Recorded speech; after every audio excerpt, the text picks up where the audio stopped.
guys, so I wanted to chat about reading charts. I have a patent out and I hope to release quite a few more that involve color work. And for that, you need to learn how to read charts. And I know it can be kind of intimidating and really confusing when you first start out. So let's jump into it. This is the Vogue Knitting Ultimate Stitch Dictionary.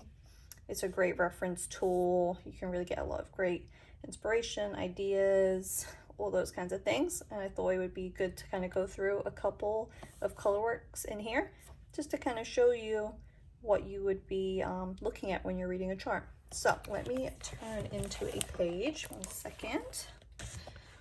All right, so here we go. So this one here, beautiful little snowflake. So you have a color key, so A and B.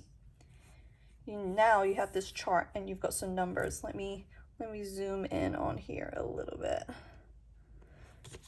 Okay, so we can see that it's over 25 stitches, which is this way, and then your rows are going to be along this column up here.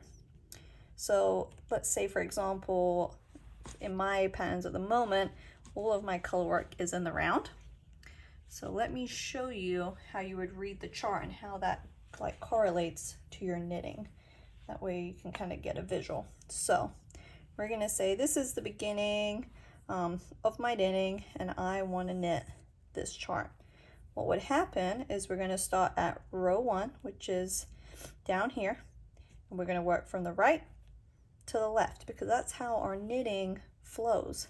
So I would want to go along and knit my 25 stitches, you know, and as I'm going, I'm going to follow this chart. So I'd want, you know, X amount of in color A stitches, then switch to my color B, and then continue knitting with my color A.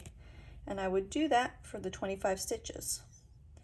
Obviously, you know, there's going to come a point where you may have either way more stitches to work, or maybe you've got to turn your work.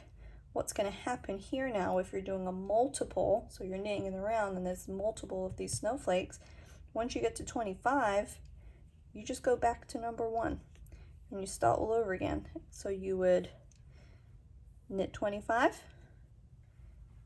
and then you go back to number 1, knit another 25, go back to number 1, knit 25, until you finished knitting in the round. Then once you get to your beginning of round, you're going to go to row 2 and you're going to follow that row 2 around.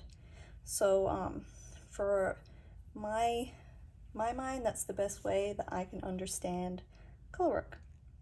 I don't do a lot of color work knitting flat, so I couldn't talk too much about that at the moment. But if you're doing like Bryce's boyfriend sock fur, for example, when you look at that chart, that's exactly how you're going to go about it. You're going to start your beginning of round, work over your multiple stitches until you get back to your beginning of round, and then you'll go to your next row or round, so I should say, and you continue working your way up the chart, always reading from left to right if you're working in the round, remember. All right, I hope that is a little bit more clarification for people who haven't worked with charts before, or maybe they need a little bit of help. And yeah, happy knitting, guys. Enjoy.